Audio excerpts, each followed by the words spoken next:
Hello and welcome to episode number 58 of the Silverfox Hustle podcast. And before we move on and talk to my guest, don't forget to follow us on YouTube. We are on Spotify, we're on Apple Podcasts as well. So do not forget and click on the follow and subscribe button. Now, I'm very excited. My latest guest on episode number 58 is a legend. Now, he has been performing since the age of 18. Started off as a bassist and a vocalist way back in the 1970s. Woo! He was a member of legendary band Gingerbread, recorded some albums and remained in the band till the 1990s. Then came Jive Talking. Jive Talking. And many will know this band, especially those who frequented HRC, Hard Rock Cafe, China Jump, Bar None, and Pump Room. You know, I think that was the latest at Clarke Quay. Amazing times. Amazing drunk times. He still heads Jive Talking and also has his own spanking studio, Jive the Studio, and we're going to talk more about that. I think this is absolutely brilliant. We are doing this for the first time, by the way. And for those who don't know my guest, he also plays an important role in a local mosque. We'll be talking about that as well. Brilliant, brilliant. Welcome to the Silverfox Hustle podcast, Mr. Raffy from Jive Talking. Hey, what's up? Thank you so much for having me. It's my pleasure. Like I said, you're a legend. Right? I don't know that. Yes, I know, and loads of people know that as well. But let's start off. I want to talk to you about you growing up, you know, and how you got into music and stuff like that. You know, your kampong days, so to speak. Kampong. But let's talk about this year, Jive the Studio, right? And how it came about. Ooh, Jive the Studio. Okay. Hi, everybody. My name is Raffy, and Jive the Studio. Actually, this was an office. A friend of mine, my partner. His name is Zaki Maro. So he owns the studio, this office. And one day we came in and it was empty. So because there was all the tenant has moved out, and we have this space. So he asked me, what do we do? So we come up with this studio idea. And so Zaki said, okay, let's start a rehearsal studio.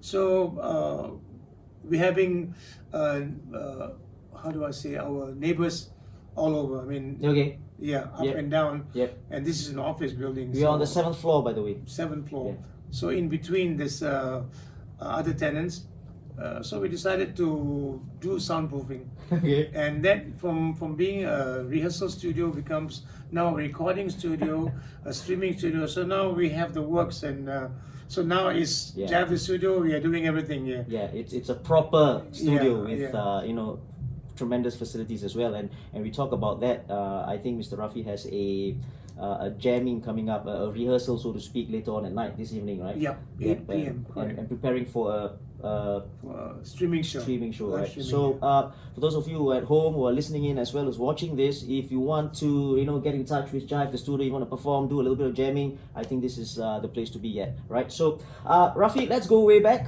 We talk about the 1970s and whatnot, right? Growing up, right? Talk about you in the you live in the kampong, in the Sembawang area. Yes. How was that like? You know, Sembawang is people during those days in the 70s, 60s. They call it Ulu, where you live at the edge of Singapore. Yeah. Where Johor is just about a mile away. You can go to Johor with riding a sampan. Yeah. Yes. So we are called the Ulu people. Is that why they call it Ulu Sembawang? Yeah. So that's what, I'm from Kampong Tengah, from Tanjung Ira, from Andrews Avenue. So yes, that's where when I was from during the I was born in Paya Lebar actually. Okay. But moved to Sembawang, and that's where I started. We were had all in this beautiful kampong. It's one of the best kampong I've seen because it's near the beach, and that's where we have a few bands who started there. And then the kampong, there's this band called the Swallows. Okay. I don't know, and this song is called La Oba, which is very popular. Okay. So that band was like a band that we all looked up to. And I was still a kid, so I used to watch the band rehearsals and all that. So that's kampong. Siblings wise, did you have like siblings, and how big was your family? I'm the only child actually. So I have two stepbrothers. Okay. And my mom and my dad, my mom plays the accordion. So we had come from a musical family. Now I know. My stepbrother plays the guitar. Okay. So he was the one who taught me Right.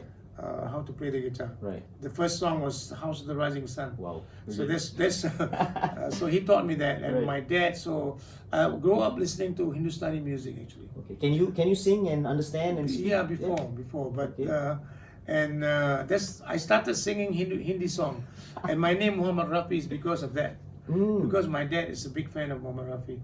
So when I was Nice. born, so the only name that I can think of is that.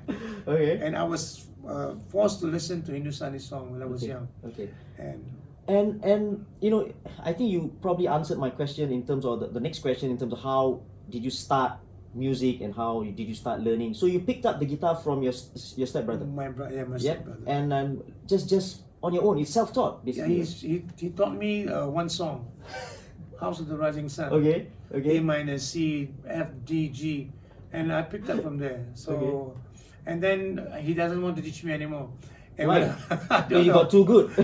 So I you know, when you're young, Yeah. you learn fast. So you were eager, you were excited, and I think it's just in me. I just want to learn more. You brought up a good point. I want to ask you this. You talked about learning when you are younger. Yeah. How about a man of 45 years of age? Can he start learning the guitar? Oh yeah. As You long sure? as you have the interest. Yeah, like you can. That's why I'm asking. Yeah. You know, I think it's too late. It's No, crazy. it's man. never too late. It's never too late. It's learning is it's never too late to learn anything. Yeah. Okay. Good point there. But yeah, so you learned the guitar, and I want to ask you this as well. Was bass, because you predominantly played the bass, right? Yeah. Was that something that came to you, or you decided to go into that direction, or why not the lead guitar, or even the drums, for example? The main thing that you play. Okay, when I was in school, so I played the guitar. Yeah, So yeah. when I was in school, my best friend is the bass player. Okay. So we were in secondary school, Right. and he taught me how to play the bass. So we went to this. We have a small studio at a friend's house. Okay. So he taught me how to play the bass. So then I became interested to learn the bass, Right, because it's easier to play the bass than the guitar, because it got 6 strings. So bass, 4 strings, and I like the feel of the bass. So I learned to learn the bass from a good friend of mine back in school. Okay. Back in Sec 1 actually. Okay. How about singing? Because let me tell you this. Right? I think you know it as well, because you as a musician, you've done this for the longest of time. Not anyone can sing well and then play the instrument well, and do it at the same time, that kind of thing. And how did you get the best of Actually, everything? to be honest with you, I don't even know how I get that. To play the guitar and to sing, it just I think when you rehearse, when you see other people do it, Okay. I see if they can do it, I can do it as Okay. well. So I start to play the bass and I start to sing some simple songs.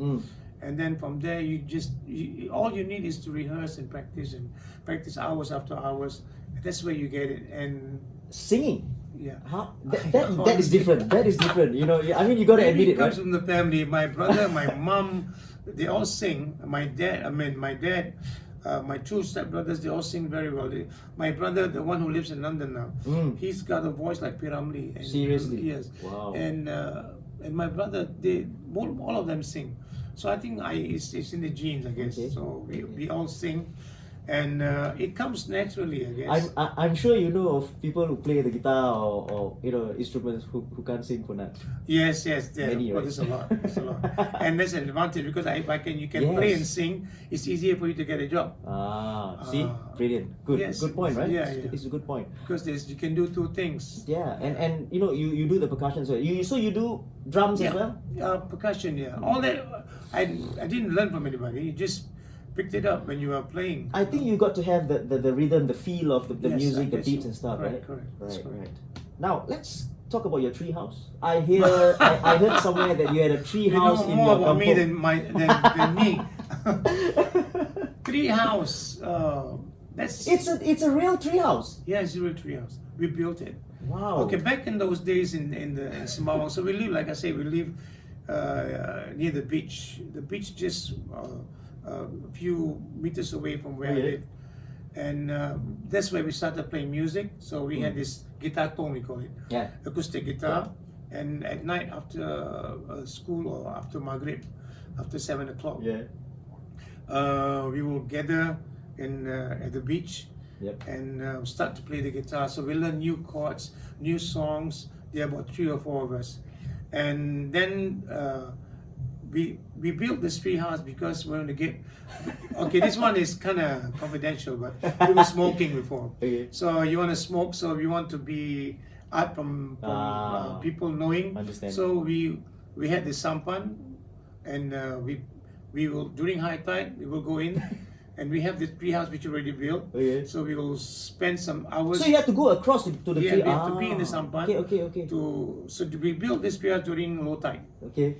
And then when high tide, we can take the sampan. We have our own sampan. Nice, man. Go inside. It's deep inside, Yeah. so nobody will know. Right. No one can find us. Right. So that's where we smoke and Listen, play these, guitar. these are the kind of things that we miss, right? I mean, children of today. You can't know, find it what- today, man. How do you build a tree house across? Like you have to take a sampan across somewhere, and then you know, It's those wow. hidden talents. Exactly, man. The kampong boys, they can do anything. Exactly. They are rugged. They can be doing things that nowadays the kids say, how do you do that? You know, like we can go fishing, prawn fishing, Yeah. and then we can build tree house and we can spend hours there. Yeah. And we can all we need is you know the lampu colok they call it, those Yeah. small lights. Yes. And then some smoke, Yes. and you're there. Right. That's right. all we need.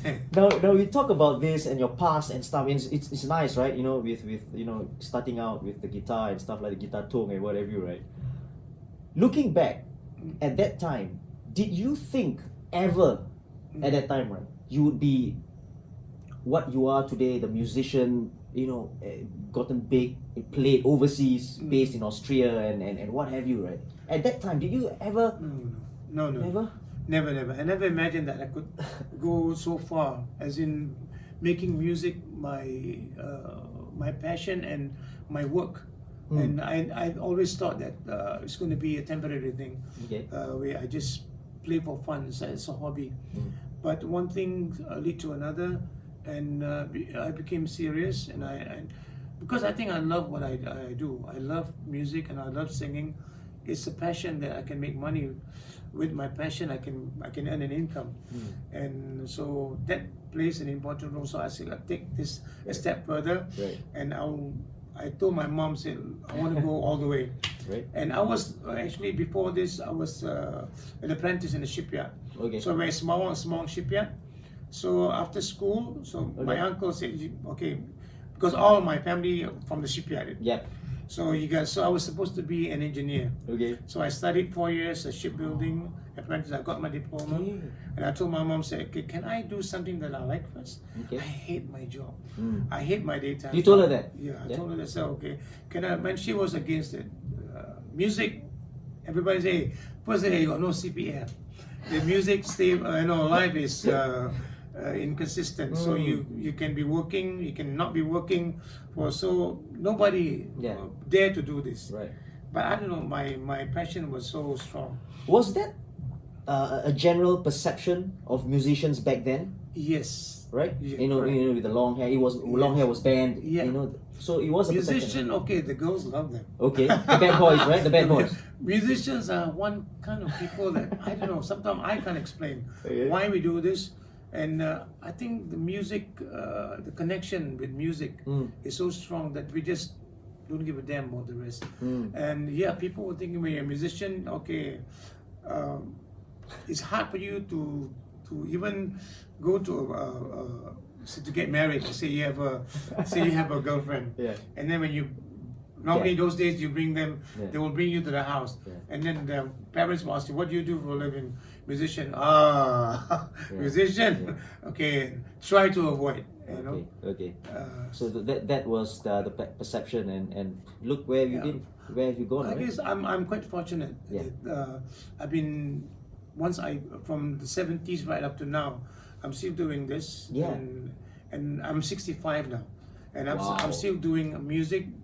I guess it's what you love matters most to me. Nice, very nice. That was a nice message. You were 17 when you apparently played illegally in a bar, Yeah. how correct. did that happen? Because those days they don't care. Right. Okay, my band is called the Bandidos. Okay. So we were with Sweet Charity with Ramli Sarif. Yeah. So we were in the Semawang bar. Okay. The bar we were playing in Ocean Bar, Right. and Sweet Charity was Sweet was playing in Ocean. We were playing in Melbourne Bar. Okay. So yes, I was 17, but those days Okay. it doesn't really matter. Right. Right. So we were just playing 6 nights a week, Okay. and I was making about $100 a month, which is Okay. really good. This Right. the Right. money Of course. but because I love it so much, doesn't matter. And so this way we started in the Semawang Bar, and like I said, the police doesn't come and check your age during those days. Okay. So you just play, and I was a tall guy. So when I Okay. was 17, Oh, for your age? yeah, Yeah? for my age, I look Okay. mature. Okay. So it doesn't really matter. So they don't really check. Speaking of Banditos, tell us about Banditos, how it was formed, and It was from the kampong days. Okay, okay. Bandidos was because when like was mentioned earlier, the band the Swallows, where they were the biggest name Okay. in kampong, Okay. and so we were following their footsteps. And Bandidos is a band where we play in weddings. We play weddings for years and years. Okay. And I came in the band when the bass player of the band Bandidos left. Ah. So I came in because Okay. I can sing and play. Okay. So that's the advantage, yeah. Right. And I was playing with Bandidos for about 6 years, and then we decided to move into clubs. So we're performing in cabarets and Yeah. clubs and all that. Yeah. And then some of the members, the kampong member, they don't want to pursue that. Okay. So they rather go back to work in small Daytime shipyard. job, right? Yeah. Yeah. And some of us went ahead and moved and start playing in clubs. Nice. Just talking about that, your friends from the kampong days, anyone actually went ahead and became a musician like you, together with you? Yeah, Or- yeah. My drummer. Yeah? But when we went to Europe, Right. so we were together in this band, and I don't know whether you guys know this band it's called James Last Orchestra Okay. from Germany. Right. So the manager of James Last came to Singapore, was Okay. looking for bands to bring to overseas, Nice. and they saw us. We were performing in Eon Bar, Apollo Hotel. Okay. I don't know whether you guys know this, but this was a long time ago, Yeah. way back in the late 70s. Okay. So we were performing in Eon Bar, and he wanted to bring bands to Europe Okay. to perform in the European circuit, Okay. In what? In bars? in clubs, In clubs in, and all? in resorts, in Nice. holiday resorts. Okay. So they picked us, Right. and his name is Geraldini. Okay. He picked us and he said, "You guys want to go to Europe?" I said, "Hey, it sounds interesting." Why So, not? Yeah. So it's okay. So 1 month, 2 months later, he came back and he bought us airline ticket, Wow. and he bought us a contract. And I said, "Hey, you guys want to do this?" And the money was not, but we were excited because I wasn't even married. How yet. old were you? I was like 21. Wow. Okay. Yeah, and the band was, and I was leading the band then. So we just like that we Was it Starlight or Banditos? Bandidos. Banditos. But when because they don't like the name Bandidos. Okay. So when in Europe, so we have to change. They Okay. changed it for us, Okay. and they changed to Starlights. Right. So when we were there, we had posters with the name Starlights. You know, the band picture was there. And we weren't really excited about it. We want to stick name, to, you mean? Yeah. Okay. We want to stick to the band Bandidos, but the Bandidos is not a good name for them. Okay. So that's how we started. We were touring Europe for 4 years. Wow. And you guys were based in Austria? It was in Austria. And you guys performed what, cover songs and what have you, or it's just we do mostly covers. You know, the first venue that when we arrive in, we have to stop over in Moscow. Okay. So Moscow we have to then we arrive in Vienna. It was 25 degrees minus, Wow. and we weren't really equipped. Yes. And then from the airport we have to go up to it's a place called Kitzbühel. Okay. It's where it's a ski resort in Right, Austria. right. And we have to travel about 3 hours from Vienna to Kitzbühel Yep. in 25 degrees minus. Yep. It's a long story. You have time? Ah, Okay. we can go on, man. Okay. Yeah. And where we arrive and on the mountainside. Yeah. You know, for us from the Kampong boys to arrive in Vienna and to drive to, so it's like unbelievable. I Yeah. cannot I imagine understand. that we are Yes. going through all this. How big was your group, your band? We were seven. Okay. Seven people. Yeah, right. We had 3 horn players. Okay. And I was playing bass and sing. Nice. And when our first gig, we were playing songs like, and when we were there, our manager told we have to play some songs which is popular in Europe. What was popular back then, man? Oh man, Like what? songs like happy songs, to be honest. Happy songs? Uh, Happy songs? Boney M.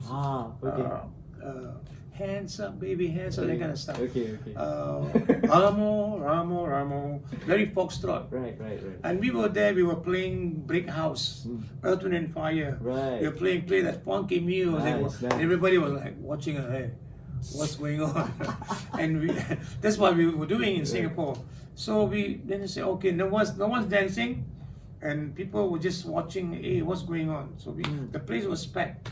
So the second set, we said, okay, we have to change our music. So we play songs were popular in Europe. Right. Simple songs like Can't I Love You Baby, the kind of stuff. So you had to adapt. You have to adapt. Yes. And when we start playing those songs, and boom, the dance floor was full. Really? So I say, okay, now we have to totally change our concept, our music, our genre of music, Right. and we have to play more commercial stuff for the audience instead of doing those funk. We were called funky bandidos, playing Kool and the Gang and. Those are the kind of music I love, man. What's happening so there? we have to change for 4 years. We have to play. This is a very good thing, I wanted to ask you this as a musician, right? Do you feel like there's a conflict? Like, this is what I want to do, this is what I want to perform, but then the audience. Then the audience wants this, which I don't like, but I have to do it because of money or whatever contract that I signed. Is there a conflict in your head all the time, or Yeah, it's all the time. So we have to adapt, and we have to change repertoires. A lot. So when we're in Italy, and we're in Germany, we're in Austria, in Switzerland, so we have to change what they like. So like when we go to Italy, we have to do some Italian songs, and they like more Bob Marley, they like reggae.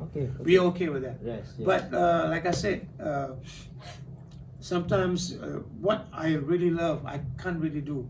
So what is your favorite genre, by the way? I like R&B. R&B, I like Earth, Wind, I like Okay. Luther Vandross, Right. I like Tower Power. At that time, right, those people in Italy and Germany and what have you, do they know where Singapore is? Not many. No? They still think that we live in the jungle. There was I was in Munich. I remember I said, "You live in Singapore. You still have elephants and lions walking?" Yeah. I said, "Hello." I mean, we are as modern as you. I mean, even more modern than you guys. But we don't have those things. Maybe in Brunei and Sarawak. Maybe in the zoo. Yeah, maybe in the zoo. So most of them don't travel much, and so for them, Singapore is still a jungle. What was the crowd like there? Were they easy to please, or they were the kinds that throw? If you play the songs that they like, they're easy to please. They like to do the waltz, the polka dance. So we have to learn to do the Vienna waltz. Right. And then Johann Strauss. Right. And that was, in fact, it was the news when on New Year's Eve. This is a song you have to play. We are so used to Auld Lang Syne. Yes. But when you're there, you have to play the Vienna waltz, like the Johann Strauss. Right. So that's totally different. And we have to learn that song, the Vienna waltz, there. Because when we were there, it was a few more days going to be New Year's Eve. Yes. So we have to learn the song within 2 days. Okay. And Vienna Valsa is not a joke. So we have to simplify and well, we did it actually. We did it. So how did you guys were there for how long? A total of 4 years. 4 years, right? How did your experience there change you as a person as well as a musician? I'm sure it changed you, especially at that age as well. You were 21, 22, and then that 4 years. It must have been a great experience, but how did it change you personally as well as a musician? It changes as in you have to learn there is more variety in music than what we do in Singapore. Right. Singapore, when you do R&B, okay, strictly R&B and maybe pop music, but there you have to you have to do waltz music, we have to do polka, we have to do commercial, we have to like songs that we don't like, but we have to do it. Right. And repertoire becomes wider and Yeah. wider, and we learn to accept songs that we don't like. Sometimes Yeah, we have to do it, Right. and to please the people, Right. and also to, and when we were there, we how can I say, we introduce them to Singapore. Yes, yes. What is Singapore like? You guys were flying the Singapore flag. Yeah, In a way, right? Correct, yeah. And maybe And they believe got it to or know. not, there are people who comes to Singapore after that. So when Ah. we went back, so we come back every year. Yep, So yep. there are a bunch of guys who, hey, I want to see Singapore. Right. So they fly with us to Singapore. Have guys like even like in the past few years, 10 years ago or what, people from back then who watched you guys come back and then actually say, hey, Yes. hi, Raffy. Yeah. We have a kind of following. It's not because it's not really cheap to fly. Yeah. And to come to course. Singapore, and so when they will come, they do an Asian tour. They'll go to Bali, Hong Kong, and Malaysia, and they will come to Singapore, Right. and they will call me, and we get together. I was performing in Casbah in Mandarin, Yeah. and certain clubs here, so they will come and watch us. What is the craziest thing a fan has ever done? The craziest thing. I might throw you off here. Okay. How do I say this? Can be anywhere in Singapore or in back in I don't know. Okay, in Manila. Yeah. So we were in Hard Rock Makati. Okay. So we opened up Hard Rock. So, and fortunately for us, because our repertoire was so wide that this is when I was in Hard Rock. Yeah. This is Jive Talking days, yeah. Right. And we were in Makati, and to perform in Makati is in Manila, especially Okay. for Singapore band, is something else. But I mean Philippines. They are the best. They're big on music and Yes. song, right? Yeah. So we were scared to go there Okay. to play in Manila, Okay. and where the musicians there and the singers there are at a different standard, different level. They're very, very good. And the best one doesn't go out from the Philippines. They will perform there. Okay. Only the one that Why not? Why don't I they don't go know. out? They are comfortable there. Ah. And in Philippines they move around. They don't play in one clubs. Not like what we do in Singapore. Okay. They will move. They will play here one night, play one day. Ah. So we were in Makati Hard Rock to open. Our repertoire we were playing all the top 40 songs. Boys to Men was hot. Kenny G was hot. Okay. We were playing Coolio. We were playing Coolio. We were playing Shaggy's. And the Yes, band there doesn't play all this kind of stuff. Nice. So we were playing all those stuff, and we had Buncha who played Kenny G stuff. And when we were playing those stuff, the people just went wild. So they were, when we come out stage, they were just there Yeah. and holding my leg, Really? like, hey. Wow. So we were like famous, Like all of a rock, sudden. real rock stars, So right? they were like screaming, Yeah. and you feel like you're a big star in Philippines. There's something else, to be something big in the Philippines where we respect Yes, the yes, musicians. yes. They were very, very good. Why do you think they are so good in the I think, yeah. like in terms of music especially, right? You see everywhere you go. Yeah. I guess they have this inborn Yeah. in them. And when you go to the States, when you see the African American, Yeah. so you see even on the street they were gospel singers. Yes, yes. So in the The soul Philippines, and all. quite similar to that. Right. And most of them they love. Most of them can sing. Most of them can play music Yeah. naturally, Yeah, I guess. yeah. So Well, let's talk a little bit about Gingerbread, how that happened. when I came back, when we went back from Europe, Yeah. so the Bandidos, I would say. So Starlight came back. You still don't wanna. Still confused, got so many names. Yeah. And the band goes on. So we're playing in Top 10. Yeah. We're playing in Casbah. So we're playing in Singapore circuit. And then my keyboard player decided to go back there because he was offered a job. Okay. And that's when the band started to shake Yeah. a bit. Okay. So after Caesars, we're playing in Caesars. Remember Caesars? I don't know if you know Caesars. Okay, after Caesars, the band broke up, and I was playing with Night Shift. Okay. This band called Night Shift. Right. Yeah. Anyway, it was short-lived, 6 months. And during Night Shift, so Gingerbread, Moses wanted to leave the band, Okay. and they were looking for a bass player Okay. and a bass player who they can sing. Okay. So I came in the picture, and I was recommended highly. Yeah. And then I was offered by N and J. So I said, okay, you want to play with Gingerbread? I said, wow. I said, that's because Gingerbread is already established. They had Roses, they had 6 albums and all that. I said, what you Roses, wow. Yeah. And they had the Class Act album, and to me, it's a step ahead. Okay, It's a step it's a up. record. Yeah, Yeah, yeah. it was a recording band. It was a popular band, one of the top 10 popular Yeah, band in yeah. Singapore Right. during the 80s. So I said, okay, yes, I would love to play with you guys. So that's how it started, and I played with them in Tavern on the Square, Right. back in East Coast. And I came in and I already played, so I know most of the songs, Yeah. and so it just fits well. And they had their original songs as well. They don't Yeah. do So when I joined the second year, we were already recording on the Mat Jiwa Jiwa album. So that's the Gingerbread 5th album. So I was in that album, Right. and we recorded a few albums then. Nice. Okay, I think it's time for Jive Talking. Yeah, it's We're still here. Yeah. It's time for Jive Talking. Tell us about how you got into Jive Talking in the first place. Jive Talking was already performing. They're already a band. Yeah. Bunny, the late Bunny Farooq was leading the band with Iskandar, and so the band was already performing in Cheers. And then they weren't called Jive Talking. So after Cheers, they were called West Blues. Okay. And they moved to Java Jive. Java Jive, the owner of the club wants them to change the name. So Bunny said, whatever you want. So he said, why don't we call you Jive Talking? Fiona, the owner of the club, and Kopo.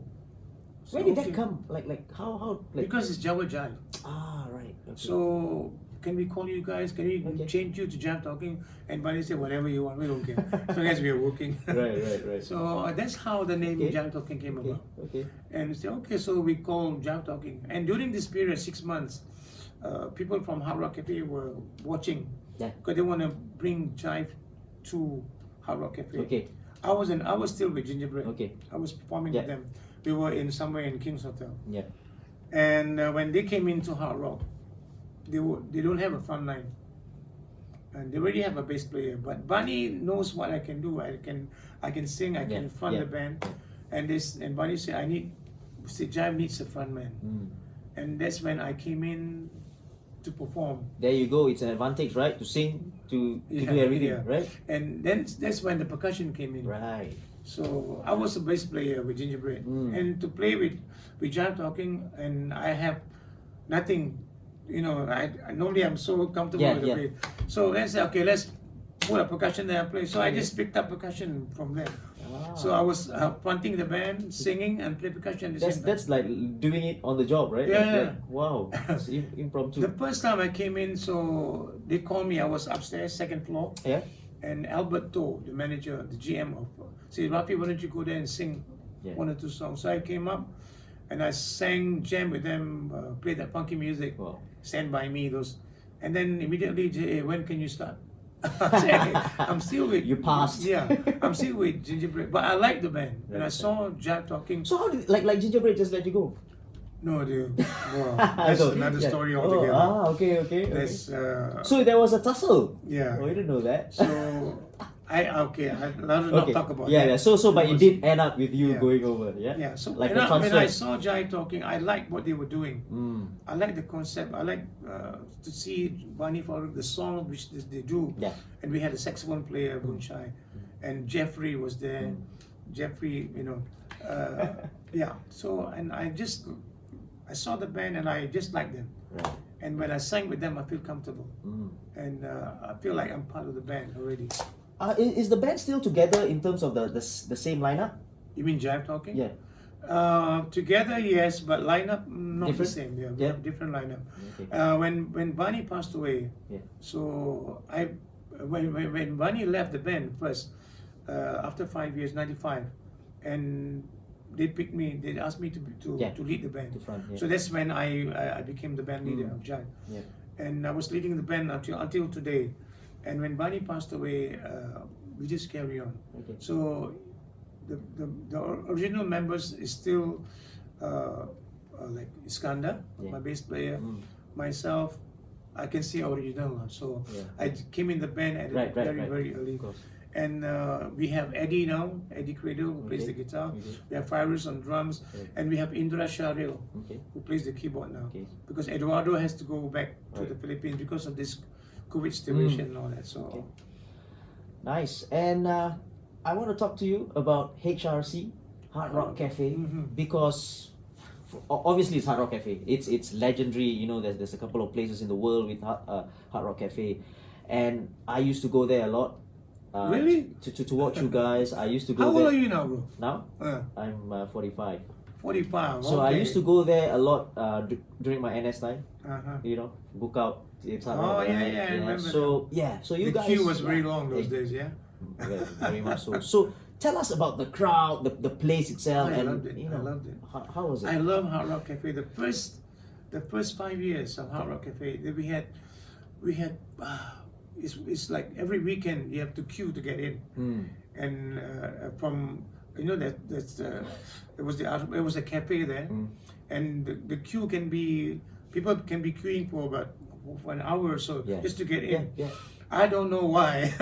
You know, and the band was there, and Jive Talking was playing songs that they like, and like from the army, army guys were there, and the first 5 years was great. And it's packed almost every weekends. And the people there that comes was mixed crowd, right? Yeah, mixed crowd. We had Chinese, Indian, Gragos, you know, those kind of stuff. And it was really, really fun. If you had to pick one thing that made that place special, what was it? Was it, I don't know, the food? But to tell you the truth, a lot of us like to go there for the food first and then stay on, you know, when the tables are cleared, right? Yeah, you correct, know what I correct. mean, right? So what was it that is like so special about Hard Rock, do you think? I think the energy in the club, the energy, the staff and the band, everything was gel, and people come to eat. And at the same time, I don't know, it was just the place to be in, you know. And the music complement the DJs, the crowd, and it just every song that the people recognize the song. So we were there during this is the 90s period here. No, sorry, 2000, right? No, 90s, correct. 90s. So we were there. Is it 90s? Late 90s, late 90s, early 2000. Yeah. So the songs that we were playing was recognized in an instant, and we were playing it well. And we had the singers.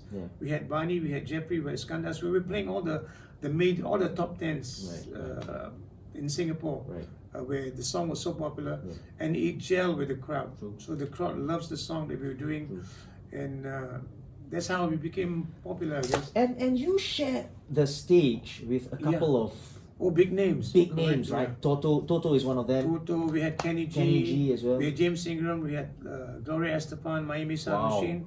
We had, Toto came in when we were playing. I remember that time we were playing Africa, and Toto had a concert in Singapore. And we were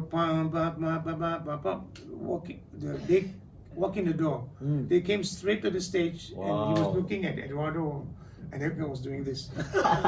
and we were like, oh my God, Toto is in the club. And those were the days. And we had Kenny G one day. He was performing, and we were playing Kenny G's song. So he was upstairs watching, and I said, "Hey, Kenny G is in the house." People were screaming, "Oh!" I said, would you like to come down and jam with us? And people was, wow. So, and he was staying in Hilton. It was quite small. Okay. So he told the manager, "Can you go and get my saxophone? I want to jam with." So he did. With the band. So he did. Wow. We waited we were playing. Then for about half an hour, and he came down. People were wild. Brilliant stuff. That was like those. It doesn't happen anymore nowadays. So those were the days. So I cherish those days and cherish it. And then you went on to some other places. Some other big places, I have to say, right? Like Banan. Banan was big, and then you went over to China Jam. After Hard Rock, it was China Jam. China Jam, right? The last 5 years, we were there for 10 years. It was supposed to be a 3 months gig. Which one? China Jam? In Hard Rock, yes. It was supposed to be a 3 months, so we became successful. Household. And the business was very good. So increased. And so we signed on for 10 years. And we also perform in all the other hard rocks in Asia. So we were the opening band for the hard rocks. So when Hard Rock opened, so we were there. So they have Jive Talking must come to open up, and then come back to Singapore. So you guys, the brand itself is like a hard rock brand, you know, Jive Talking. Yeah, Wow. and the bands, let's say in Indonesia or Malaysia, so they have to somehow or rather follow our repertoire. So they have to play and try to not copy 100%, but try to have that kind of concept, that kind of music, that kind of communication with the crowd. So I did all that. So when I was, and so the band who was going to be playing in the other hard rocks, they have to follow what Jive Talking does. So that's how it came about. And then when we left, the last 5 years, it was not as good because we had a different kind of crowd. And they were, sad to say, there was a lot of fights. In hard rock, Yeah, in hard rock. So there was like every weekend there's fights. The young punks. Yeah, the young punks. It was a totally different kind of crowd. And there was fights and all that. And I decided we weren't comfortable anymore. Yeah. So that's when China Jam offered. And then we moved to China Jam. So we were there for 4 years. China Jam to Banan to Palm Room. And Palm Room was another beginning. Was another. How long were you guys there? For Palm Room, we were there for about 6 years. Yeah, 6 years. 6 years we were in Palm Room. Palm Room was very good. Yeah, I know. It was a bit like hard rock, food and music. Yeah, true. It was a good place as well. I like Palm Room as well. I used to go there, Clark Key. And then you guys played at Fern and Kiwi. That was. For a bit. I left the band for quite a bit. Yeah. I left the band when I was in Palm Room. I don't know what happened. You left. I left Jive Talking. Okay. And I went to Yemen. Okay. For how long? I went to Yemen for. I went this we don't know. Yeah. I went to Yemen not to fight, but this is how do I say this? This is when the mosque thing came in when I was in Palm Room. Okay.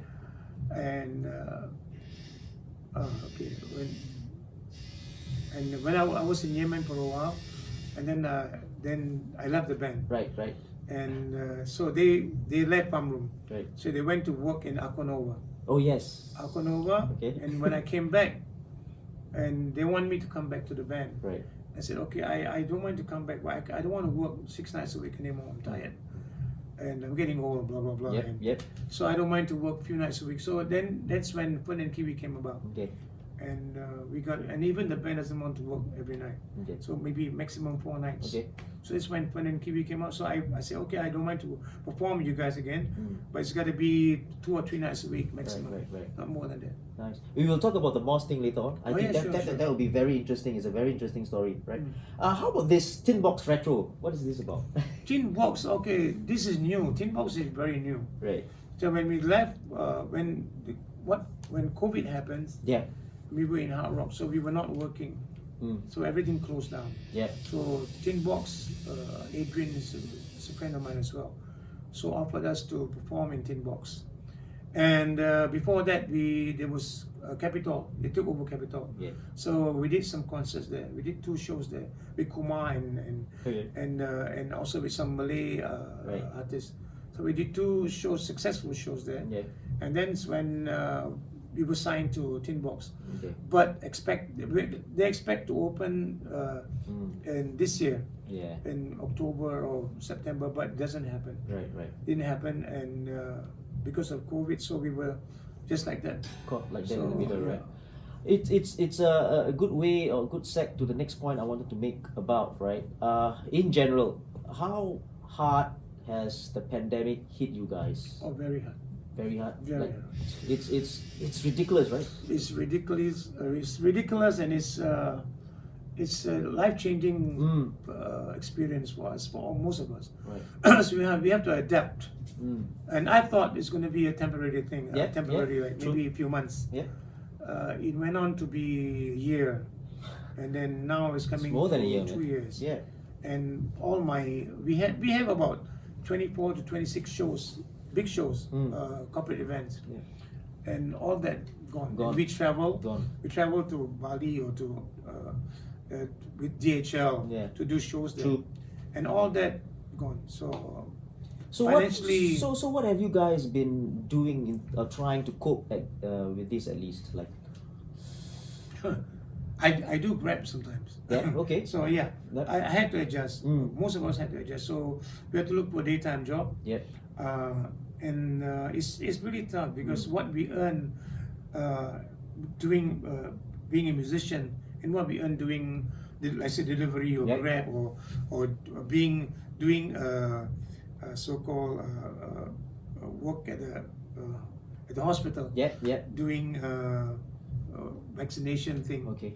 and be The part of ambassador's yeah, job and stuff yeah, like that, right? Yeah, so yeah, it changes a lot, but we have no choice. Yeah. We have to survive. We have to Right, put food on the table for the family. Right. So, like I said, we have to adapt True. and move on. And hopefully, we got some live streaming shows and all that. And just let's hope we turn the corner somewhere. Yeah. Hopefully, Yeah. along the way. Hopefully in the near future, and yeah, you guys and the food and F&B industry as well has been really Most of those in the service club, yeah, in the service area, right. in the club and restaurant is not so bad. If Yeah. you are famous, if you're then the business is still there. But Yeah. those who are struggling, especially clubs that only have live music and, Yeah. and True. bars and all that, True. so they are affected. And musicians, and most of them are now, unfortunately, in the delivery industry, Right. in the Grab and all that. Let's move and talk about something that is happening also because of the pandemic, but also because of times how it has changed and stuff like that. Technology. I think we spoke about it off air a little bit just Yep. now. How has it changed the way people make music? Has that changed even before the pandemic started, right? It changed in a way, yeah. Right now, music, people are doing a lot of live streaming. Yeah. So that comes in the picture, and we'll talk about the studio later. Okay. So live streaming comes in when people are at home. So and if you have a laptop and a microphone and a connection, Yeah. so anyone can sing and perform for their fans. Yeah. But it's not an easy thing to do. So you need to have a good following to do that, I think. And technology, well, comes in. I don't know whether it's at the right time or whether it's too fast or people are watching us from the laptop, from at home. From wherever, right? Yeah, from wherever now. They can do that even from the Yes. from your handphone. You can watch the band. Maybe it's a good thing. Maybe it's a bad thing. I don't know. Yeah. So so instead of going to the club, so you can watch the band. Right. But it's a different feel. feel. Yeah, I'm sure it's a different feel. It's not. When watching a band live, it's always Yeah. different to watch a band from a laptop or from your phone. Of course. The sound and everything. What, in your view, right, in your opinion, right, what has or why has Jive Talking really succeeded and lasted this long? The longevity. Why is that so? I guess there's two things that we do. We talk to the people, so we get connected. And those days, those early days, there is a clause when you're performing in a club, you're not supposed to mingle with the audience. Was there? Yeah. So when I signed a contract in those early days, so there's one of the clauses say you're not allowed to sit with the customers. So when you perform, you're on your own. You have a dressing room. Yeah. So you're there, either you in your dressing room or you go out and wait for your set to come out, Okay. come back again on stage. But now we have this. So after we perform, some of us will just go down and sit with the audience, and we Yeah. became friends. Right. So that's very, very important to know your audience, to know Nice. them by name, and to get connected with them. And then when they come in, you mention them by name. So when they come, and they have their song. Yeah. So I have a friend who say, "Hey, can you play my song?" Right. So he's been a regular for 10 years. Right. So these are the connection that you get. So I guess the longevity of the band is when you get connected with the audience. Nice. So you know them by name, and you get close to them, and you go out with them sometimes, Okay. and then they will come back, Right. and they don't want to go anywhere else. Right. I just want to listen to Jive Talking. Nice. So I guess that's the plus point for the band. I've always wanted to ask this, right? Were there any rivalries? Oh, Like between yeah, bands, yeah, right? Between bands, like Yeah. I don't know. It could be, I don't know what kind of like rivalry there is, but is there? For me, I would say again and again we are quite fortunate because we are. I mean, I'm not saying we're the best, Yeah, yeah. but we were there, one of the top Yeah. top bands that people people look out for, and they will always call Jive Talking like for functions, for events. Yeah. And we have a few bands in that category as well. Right. But I'm not really worried. Yeah. We were just there because the crowd makes the band. Yeah. And then what we perform and how we perform, and how strong the band is. Okay. That's very important. That how we present the songs, Yeah. and I mean our dance or our how the quality of the band. Was there a particular band which you think was a rival? Which you think was a rival? How do I Putting say? you Well, on- there are putting you a on the few spot. bands that I would say one of them is Shaggy's. Yeah? Shaggy's, we are friends. Right. I even promote the band, Right. but this one of our I mean, I wouldn't say similar, but the songs, the style is quite similar to Okay. what we have. Yep. And then this one of the strong band. And in those days there were. There wasn't much band actually. Not like the 80s. The 80s there's so many bands. Yeah, yeah. So during our period we were only a few bands. Okay. And we had Tanya. Tanya was different. Okay. Tanya was still going together, and we had Energy. Energy was more into rock. Right. So we were R&B, we were pop, we were playing commercial Yeah, stuff. yeah. And Shaggy was something quite similar to us. Oh, yeah. So only a handful of bands. So Right. Energy, right? Wow. Energy was playing. Energy was there.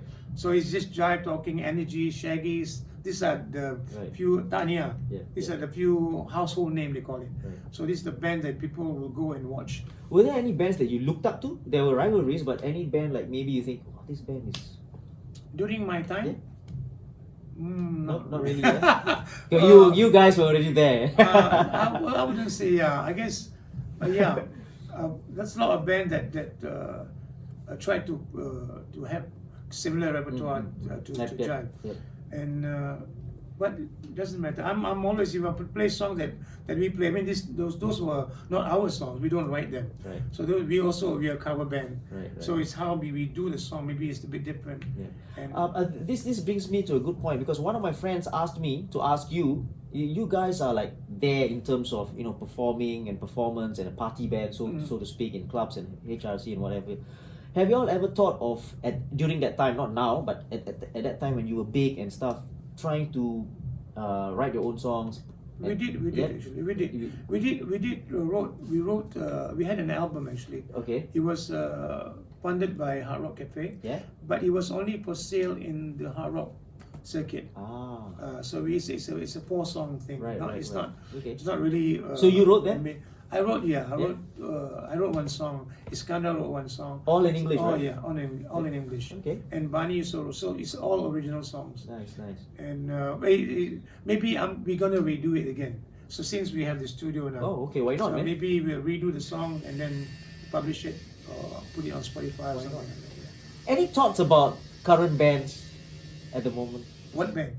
Can be any band, like playing in the. I mean, obviously, yeah, it's a good question, right? What band, right? I mean, All bands as are in, not working. yeah, as in like the bands that are coming up, have produced songs and stuff like that over the years in the past, 5 years or whatever. So when I say current means that current lah. Any thoughts about them? The standards you're talking about and stuff like that. Band, I think the band nowadays, most of them they do have quite a number of original songs. Okay. Which is good. Okay. But the younger generation, the new age band, they will play songs which I think they like. Okay. While we will perform songs, play songs for the people. So maybe there is a difference there. So we can be playing Earth, Wind and Fire. We can be playing Michael Learns to Rock. Okay. Songs maybe I don't like Michael Learns to Rock. Yeah. We can be playing U2. So we can be playing Bruno Mars. So we play more for the people, for the audience that comes. What is the best song that you've ever played? Like in a single performance, right? You maybe the first thing that came to your mind, that performance, that wow, then the crowd was or maybe the song that you love to perform. I like we did this Queen medley. So when we did because Bohemian Rhapsody was so long and everybody was doing it, so I said, why don't we do a medley of Queens? Okay. So when we do those songs, those like it's a big impact. Yep. And everybody stand up and sing along, and it was a medley of song about 20 minutes. It's a medley of Queen. So those, I mean, I like that. Nice. So that song is like our signature song. Okay. The best of Queens. And you can never go wrong with Queen, right? Oh, yeah, of course, yeah. but you gotta get it right, lah, basically. Yeah, and you guys, I'm sure, Yeah. got it right all the time, right? Right. Mr. Raffy, let's talk about something that is non-music related, you know, something that you do outside of music, right? And being a musician. You are if I can get it right, Bilal, right? In a mosque. Bilal in a mosque. somewhere in the east. Yeah. In Pasir Ris. Please tell us what is that role that you play and how you became one. Long story. Okay. Long story. Can last me Another hour? another 2 months. But never mind. Let's make it short. Let's make it brief. I had this friend of mine, Ustaz Suhaimi. Okay. He was the executive imam of Istighfar Mosque, Okay. which is in Pasir Ris. Right. So I don't know whether I should say this, but we met in the club. Okay. That's but great, man. As a friend. So he loves music. Yeah. So when we met, so I was asking him, say, what the hell are you doing in this place? But he said he loved music, but nothing wrong with watching. I mean, he's not drinking alcohol or whatever. Yeah. So just orange juice or a Coke. But he loves to watch music, so we became friends then. Nice. And he invited me to the mosque one day for a maulid, and I came in one morning, and it seems like the place, when I came in the mosque, it was so crowded, but there is a small space for me, a parking space. I can just bring my car. It was like my name is written there. It seems like It's that. fated, right? Yeah. So that's when, and he came out and greeted me and came in. The mosque was packed, and I sit right in front, and I had goosebumps. Yeah. And from that day onwards, I became a regular in the mosque. Right. And I go to all the waqtu, like all the prayers I go. I'm not saying I'm a religious guy, but that's how it started. And one day he asked me to do the azan. Okay. And The azan is, by the way, listeners and people watching in, the call to prayer. Yeah, Muslim call to prayers. Right. So it was subuh, it was the morning prayer, and I came in to the Bilal room. We have a room with the microphone on. I said, okay, I mean, I'm used to singing with the audience, but to do this, so I said, okay, why don't you try? And I listen. I will try to correct you. Okay. So I did my first azan in front of him, and they said, okay, you can just try. So that's how it started. So I azan, I was trembling, I was shivering, and I had cold sweat in an aircon room, cold sweat, and so I did it, and then that's how it started. I did my first azan, and it's been 10 years now. Wow. And I'm still doing volunteer work in the mosque, and I'm still part-time Bilal there. We have 6 to 7 Bilal, so I'm one of them. Wow. So I do the morning azan, and I do some we take turns in doing Friday prayers azan as well.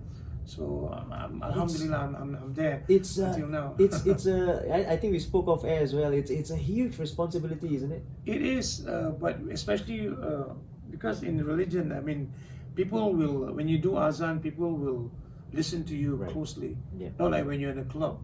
It's different. People, most of them are half drunk, so they don't really care what you do. Guilty. But there in a mosque, they listen every word that you say, and it's got to be correct.